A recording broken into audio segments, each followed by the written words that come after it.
നാരായണായ നമ. സ്വാമിയേ ശരണമയ്യപ്പ. നമസ്കാരം.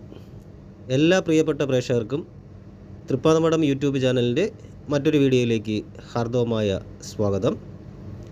ഇന്നത്തെ വിഷയം എന്ന് പറയുന്നത് ജൂൺ ജൂലൈ പകുതി വരെയുള്ള കാലഘട്ടത്തിൽ കാർത്തിക നക്ഷത്ര ജാതകർക്ക് ഏത് രീതിയിലൊക്കെയാണ് ഈ പറഞ്ഞ കാലങ്ങളിൽ ഫലങ്ങൾ വന്ന് അനുഭവത്തിൽ വരുന്നത് എന്നുള്ളതാണ് ഇന്നത്തെ വീഡിയോയിൽ പ്രധാനമായും വിശദീകരിക്കുന്നത്.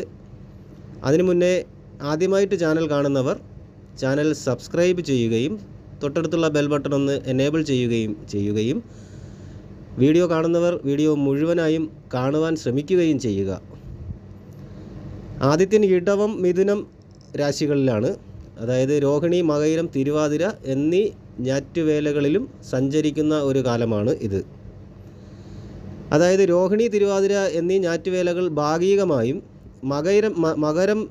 മകയിരം ഞാറ്റുവേല പൂർണ്ണമായും ജൂൺ മാസത്തിലൂടെ കടന്നു പോകുന്നു എന്ന് തന്നെയാണ് പറയുന്നത്. ഇവിടെ ജൂൺ 1 ചന്ദ്രൻ ഉത്രട്ടാതി നക്ഷത്രത്തിലായിരിക്കും.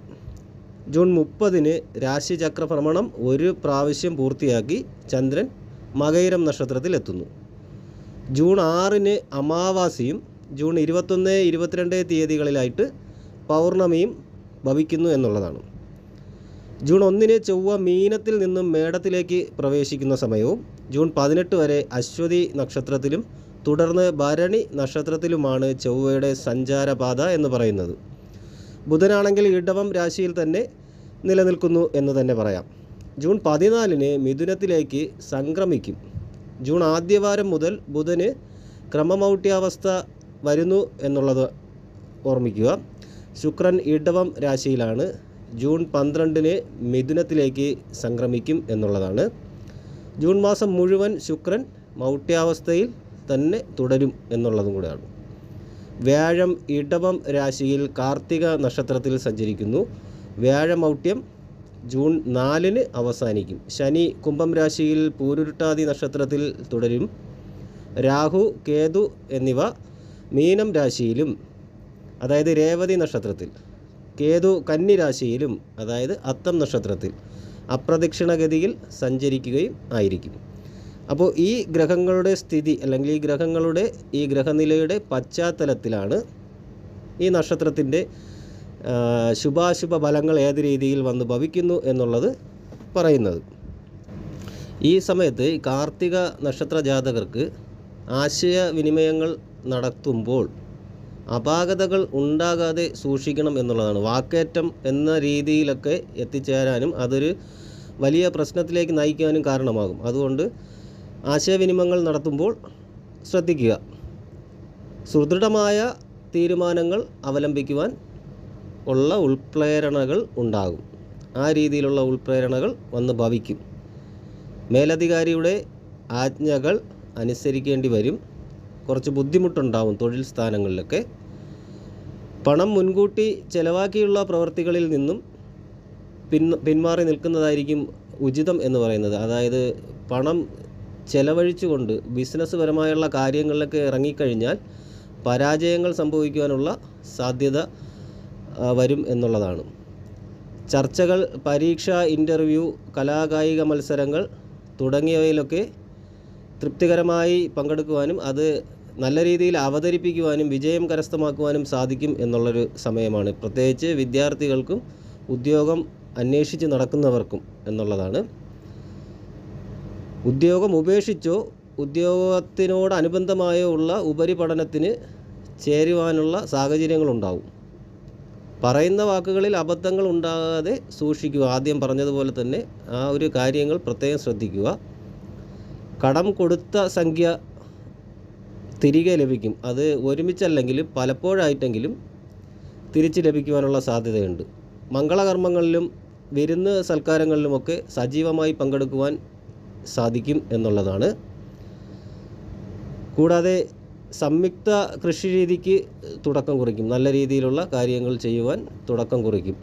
അപ്രധാനമായ കാര്യങ്ങളിൽ അനാവശ്യമായി ഇടപെടുന്നത് മൂലം സുപ്രധാനമായ പലതും നഷ്ടപ്പെടുവാനുള്ള സാഹചര്യം ഉണ്ടാവും. വിദഗ്ധമായ ചികിത്സകളാലും വിശ്രമത്താലും ഈശ്വര പ്രാർത്ഥനകളാലുമൊക്കെ ആരോഗ്യകാര്യങ്ങളിൽ കൂടുതൽ മെച്ചം ഉണ്ടാവും എന്നുള്ളതാണ്. കൂടാതെ ഏറ്റെടുക്കുന്നതും ചെയ്യുന്നതുമായ പല കാര്യങ്ങളിലും സ്വന്തം നിലയിൽ നേട്ടമൊന്നും അത്ര വലുതായിട്ട് ഉണ്ടാകുകയില്ല എങ്കിലും മറ്റുള്ളവർക്ക്, അതായത് പൊതുജനങ്ങൾക്കോ ബന്ധുജനങ്ങൾക്കോ ഉപകാരപ്രദമാകും എന്ന കാര്യത്തിലും ഈ ഒരു അവസരം ഉപയോഗപ്പെടുന്നു. ഏത് രീതിയിലായിരുന്നാലും നമ്മൾ ചെയ്യുന്നൊരു കാര്യം സ്വന്തമായിട്ട് ജാതകന് വന്ന് ഭവിച്ചില്ലെങ്കിലും കൂടെയുള്ളവർക്കത് അനുകൂലമായ സാഹചര്യങ്ങൾ ഉണ്ടാക്കിത്തരും എന്നുള്ളതാണ്.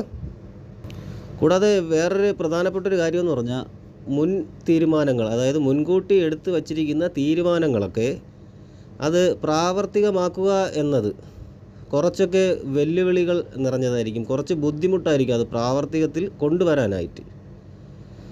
ഉദ്യോഗസ്ഥർക്ക് കുറച്ചുകൂടി ജോലിഭാരം അല്ലെങ്കിൽ കനത്ത ദൗത്യങ്ങൾ ഏറ്റെടുക്കേണ്ടതായിട്ട് വരാം. തൊഴിൽപരമായി കുറച്ച് ബുദ്ധിമുട്ട് നേരത്തെ പറഞ്ഞതുപോലെ ഇൻ്റർവ്യൂവിലും പരീക്ഷകളിലൊക്കെ വിജയിക്കാം. പക്ഷേ അതിനെല്ലാം കുറച്ച് അലച്ചിൽ അല്ലെങ്കിൽ ഒരു ചെറിയ രീതിയിലുള്ള തടസ്സങ്ങൾ, യാത്രാധിക്യം എന്നിവയൊക്കെ ഉണ്ടാകും.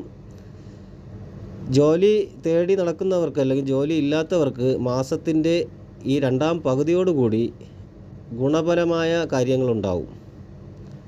അനുരഞ്ജനത്തിന് ഒരുക്കമല്ലാത്തതിനാൽ ചില അവസരങ്ങൾ നഷ്ടപ്പെടാനും സാധ്യതയുണ്ട്. എന്തെന്ന് വെച്ചാൽ നമ്മളെ കാര്യങ്ങൾ പറഞ്ഞ് നമ്മളുമായിട്ട് ചേർന്ന് പോകുന്നൊരു തൊഴിൽ നമുക്കത് വിട്ടുവീഴ്ച കാര്യങ്ങളൊന്നും ചെയ്യാൻ പറ്റാതെ വരുന്നത് കൊണ്ടും അതിൽ പിടിച്ചു നിൽക്കാൻ പറ്റാതെ വരുന്നത് കൊണ്ടും അങ്ങനെയുള്ള ജോലി സാധ്യതകൾ നഷ്ടപ്പെട്ടു പോകാനുള്ള സാധ്യതയുണ്ട്. അത് ഒന്ന് മനസ്സിൽ വയ്ക്കുക, ശ്രദ്ധിക്കുക. സാമ്പത്തിക കാര്യങ്ങളിൽ സാമാന്യം സംതൃപ്തി ലഭിക്കാവുന്ന ഒരു കാലം തന്നെയാണ്. പണയം, ചിട്ടി, ഇൻഷുറൻസ് ഇവയിൽ നിന്നും ധനാഗമനം വന്നേക്കാം. പ്രണയിനികൾക്ക് സന്തോഷമുണ്ടാവുന്ന കാലമാണ്. ദാമ്പത്യത്തിൽ പിണക്കങ്ങൾ, ചെറിയ രീതിയിലുള്ള പിണക്കങ്ങളൊക്കെ വന്നുകൂടാമെന്നുള്ള സാധ്യതയുമുണ്ട്. നേരത്തെ പറഞ്ഞതുപോലെ വിരുന്നുകളിലും കുടുംബ സംഗമങ്ങളിലുമൊക്കെ സംബന്ധിക്കുവാനുള്ള സാഹചര്യമുണ്ടാവും. എന്നിരുന്നാലും ജീവിതശൈലിയുമായി ബന്ധപ്പെട്ട് വരുന്ന രോഗങ്ങൾ ജാതകനെ പിടിമുറുക്കുവാനിടയുണ്ട്. ആ കാര്യത്തിൽ ആഹാര കാര്യങ്ങളിലും കൂടാതെ തന്നെ ആരോഗ്യ കാര്യങ്ങളിലൊക്കെ കുറച്ച് ശ്രദ്ധയുണ്ടായിരിക്കുന്നത് വളരെ നല്ലതായിരിക്കും എന്നുകൂടി ഓർമ്മിപ്പിക്കുന്നു. കൂടാതെ സമയബന്ധിതമായ പ്രവർത്തനങ്ങൾക്ക് അത് ചെയ്തു തീർക്കുവാൻ മറ്റുള്ളവരുടെ സഹായം, പരസഹായം പ്രതീക്ഷിക്കാൻ ഉള്ളൊരു സാഹചര്യം, പണച്ചെലവും അനുഭവപ്പെടും ആ കാര്യങ്ങളിൽ. കൂടാതെ തന്നെ വീഴ്ചകളുണ്ടാകാതെ സമയം അല്ലെങ്കിൽ സമയപരമായിട്ടും അല്ലെങ്കിൽ സൂക്ഷിച്ച് കാര്യങ്ങൾ കൈകാര്യം ചെയ്യുക എന്നുള്ളതാണ് വേറൊരു കാര്യം പറയുന്നത്. പ്രതീക്ഷിച്ചതിലുപരി പണച്ചെലവുകൾ വന്ന് അനുഭവത്തിൽ വരാം ചില സാഹചര്യങ്ങൾ. അതുകൊണ്ട് അത് മുൻകൂട്ടി കണ്ട് ചില കാര്യങ്ങളിലൊക്കെ വിട്ടുവീഴ്ചകൾ നടത്തി മുന്നോട്ട് പോവുക എന്നുള്ളതാണ്. പ്രത്യേകം നിയമപരമല്ലാത്തതായ സാമ്പത്തിക ഇടപാടിൽ നിന്നൊക്കെ പിന്മാറി നിൽക്കണം എന്നുള്ളതാണ് സൂചിപ്പിക്കുന്നത്. അശ്രദ്ധ കൊണ്ട് അബദ്ധങ്ങൾ വന്നു ചേരും എന്ന കാര്യവും ഓർപ്പിക്കുക. ചിലവിനങ്ങളിൽ വളരെയധികം ശ്രദ്ധിക്കേണ്ടതും ഈ സമയത്ത് വളരെയധികം ഈ ജാതകർ ശ്രദ്ധിക്കേണ്ട ഒരു കാര്യം തന്നെയാണ്. അപ്പോൾ ഈ വീഡിയോ നിങ്ങൾക്ക് ഉപയോഗപ്രദമാണെന്ന് നിങ്ങൾക്ക് തോന്നുന്നുവെങ്കിൽ വീഡിയോ മറ്റുള്ളവർക്ക് കൂടി ഷെയർ ചെയ്ത് കൊടുക്കുക, വീഡിയോ ലൈക്ക് ചെയ്യുക. കൂടാതെ നിങ്ങളുടെ വിലയേറിയ അഭിപ്രായങ്ങൾ, നിർദ്ദേശങ്ങൾ എന്നിവ കമൻ്റായിട്ട് രേഖപ്പെടുത്തുക. എല്ലാ നല്ലവരായ പ്രേക്ഷകർക്കും ജഗദീശ്വരൻ നല്ലത് വരുത്തട്ടെ എന്ന് പ്രാർത്ഥിക്കുന്നു. ശുഭദിനം നേരുന്നു. നന്ദി, നമസ്കാരം.